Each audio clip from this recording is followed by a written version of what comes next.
was a second poll which came out, this time from YouGov, also putting reform, shall we say, in a favourable position. To talk about that and other things as well, it's Phil Rogers, our political analyst. Welcome, Phil, as always. Hi there, Julian.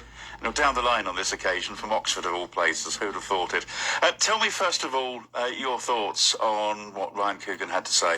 Well, it's interesting that he's talking about conversations on the doorstep, and campaigners will always tell you that it's going really well on the doorstep. But I think a big factor in this election is Reform are pretty much pushing at an open door to a large extent. There is potentially quite a lot of support for them, not necessarily in Cambridge, but certainly around the county. I thought Queen Edith's was an interesting example for him to bring up right at the beginning. Yes, I mean, you've got to say, as you did say, that it's not natural Reform territory, but nevertheless, even in Cambridge, 26% voted Leave in the referendum, so there's certainly some support out there that's going to be sort of more sympathetic towards him.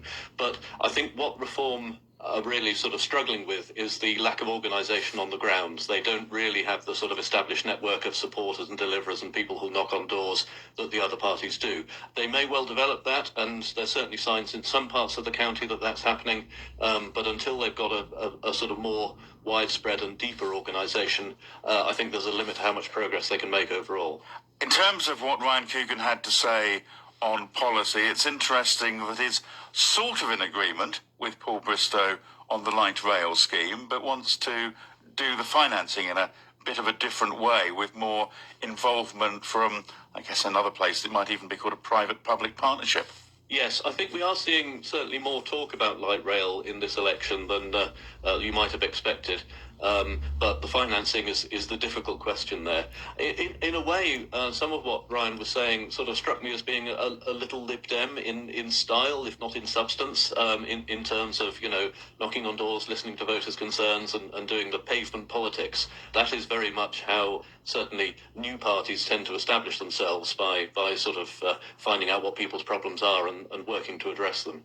I have to say, it does feel at times as if Ryan Coogan is a one-man band. He came here on his own, whereas when I spoke to Anna Smith from Labour a couple of weeks back, and she had a minder with her, of sorts anyway. Yes, certainly the big parties, or the established parties, look after candidates in key elections pretty well, and they're also fairly careful about what they do. But Reform are sort of still at the, I guess, insurgency stage. In the north of the county, particularly in Fenland, they have some areas where they've got some pretty active local candidates as well for the council contests, and there's going to be some very interesting results up there. They're definitely going to have a significant impact on this election, but I don't quite see them challenging for mayoralty just yet. But they are in second place, according to a couple of polls, I think, both the MRP poll that we saw midweek and the YouGov poll, which came out on Friday. Both of those seem to put Reform and Ryan Coogan's campaign in second place, has to be said,